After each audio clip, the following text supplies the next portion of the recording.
कभी कभी मेरे साथ कुछ ऐसा होता है कि मुझे समझ नहीं आता कि वो सपना था या हकीकत। मैं ये बातें किसी को नहीं बताता हूँ, क्योंकि जिसके साथ ऐसा नहीं होता वो मुझे पागल समझेंगे। ऐसा ही एक किस्सा मेरे साथ हाल ही में हुआ। ये लगातार चौथी रात थी जब मैंने वो संगीत सुना था। यह पहले कभी इतनी बार नहीं बजता था। आमतौर पर यह कभी कभी ही होता था, शायद सप्ताह में 1 या 2 बार, और विशेष रूप से अमावस्या की रात को। जब से मेरे परिवार को ये पुराना पियानो हमारे नए घर के साथ विरासत में मिला है, इस अजीब और खूबसूरत संगीत ने मेरी नींद उड़ा दी है। अक्सर जब ये बजता है तो मैं चुपचाप अपने कमरे से बाहर निकल जाता हूँ और सीढ़ियों के पहले पायदान पर बैठकर सुनता हूँ। मुझे नहीं पता था कि संगीत कौन बजाता है। मेरे परिवार में किसी का भी संगीत की ओर झुकाव नहीं था और वे सभी ऐसे सो रहे थे मानो वे इसे सुन ही नहीं रहे हों। मैं ये नहीं मान सकता था कि पियानो ने इन डरावनी और उदास धुनों को अपने आप बजाया, और इस सोच ने मेरी जिज्ञासा को बहुत बढ़ा दिया। जब संगीत नहीं बजता तब मैं रात भर सोता था। मैं नियमित रूप से तहखाने में सीढ़ियों से नीचे उतरने का सपना देखता, यह देखने के लिए कि आखिर उस पियानो के पीछे कौन बैठा है। लेकिन हर बार जब मैं नीचे की सीढ़ी पर पहुंचता तो संगीत बंद हो जाता और मैं अकेले ही शांत अंधेरे में खड़ा रह जाता और मेरी नींद टूट जाती। अगली रात अमावस्या की रात थी। इतनी अंधेरी कि खिड़कियों से भी शायद ही कोई रोशनी आ रही थी। नीचे पुराने खाली कमरे में पियानो से अजीब और सुंदर संगीत स्पष्ट रूप से सुनाई दे रहा था। मैं हमेशा की तरह सीढ़ियों के पहले पायदान पर बैठकर सुन रहा था। मैं वहां कम से कम 1 घंटे के लिए इसकी आवाज का आनंद ले रहा था। घर के बाकी लोग पूरी तरह से शांत थे और सोए हुए थे। मेरे और उसके अलावा कोई नहीं जाग रहा था। संगीत बजने पर मैं पहले कभी सीढ़ियों से नीचे नहीं गया था, केवल सपनों में।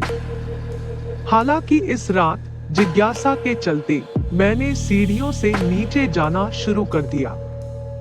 मुझे उम्मीद थी कि संगीत बंद हो जाएगा, पर ऐसा नहीं हुआ। सीढ़ियों से नीचे उतरने में बहुत वक्त लग रहा था।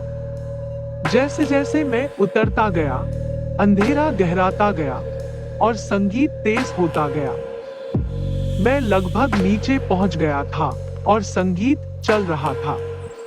मुझे बहुत उम्मीद थी कि मैं आखिरकार संगीतकार से मिल पाऊंगा। 3 कदम बाकी थे, फिर 2, फिर 1, और फिर मेरे पैर कंक्रीट के ठंडे फर्श पे पड़े।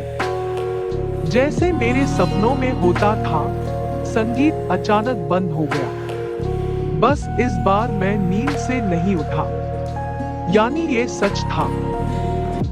तभी किसी ने गाना शुरू कर दिया, बहुत धीरे से, इतना धीरे कि मुझे शब्द भी समझ नहीं आ रहे थे। मैं बहुत ध्यान से सुन रहा था उसे। हॉलवे के अंत में पियानो वाले कमरे से आती हुई एक अलग ही आवाज। वो आवाज किसी पुरुष की थी या महिला की, मैं समझ नहीं पा रहा था। यह बस अलौकिक थी। इस गीत की धुन धीमी और भयानक थी, समुद्र की लहरों की तरह उठती और गिरती और धुंध की तरह हवा में तैरती थी। जैसे ही मैंने कमरे की तरफ चलना शुरू किया, ये मधुर आवाज कुछ देर के लिए रुक गई, लेकिन फिर पियानो के साथ फिर से शुरू हो गई। यह गाना बहुत ही अजीबोगरीब लेकिन खूबसूरत था। मैं केवल यही चाहता था कि मैं शब्दों को समझ सकूं। मुझे इस महान संगीतकार से मिलना था जिसका गीत मुझे इतनी खुशी दे रहा था। मैं लगभग कमरे के दरवाजे पर था। गीत पहले से कहीं ज्यादा तेज और स्पष्ट था और उस दरवाजे के दूसरी तरफ था। मैं उसके पास पहुंचा, नॉब घुमाया और उसे धक्का देकर खोल दिया। संगीत तुरंत ही बंद हो गया। कमरे के अंदर गहरा काला अंधेरा था, सीढ़ियों से भी ज्यादा अंधेरा। एक पल के बाद मेरी आंखें थोड़ी एडजस्ट हुई और मैं पियानो को पीछे की दीवार पर देख सकता था और वहां एक संगीतकार थे। पियानो के सामने बेंच पर एक आदमी की लंबी पतली छाया बैठी थी।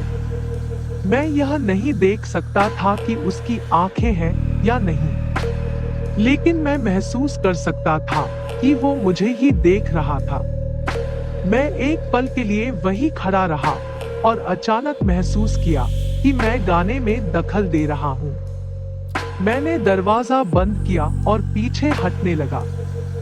गाना फिर से शुरू नहीं हुआ। मैं सीढ़ियों की ओर वापस चलने लगा। तभी मेरे पीछे खाली कमरे का दरवाजा खुलने की आवाज आई। मैं जहां था वहीं रुक गया और मुड़कर देखने लगा। दरवाजे को केवल एक दरार के बराबर खोला गया था और भीतर के अंधेरे में मुझे दो चमकती पीली आंखें दिखी जो मुझे घूर रही थी। केवल एक सेकंड बाद दरवाजा बंद हो गया और संगीत बजने लगा।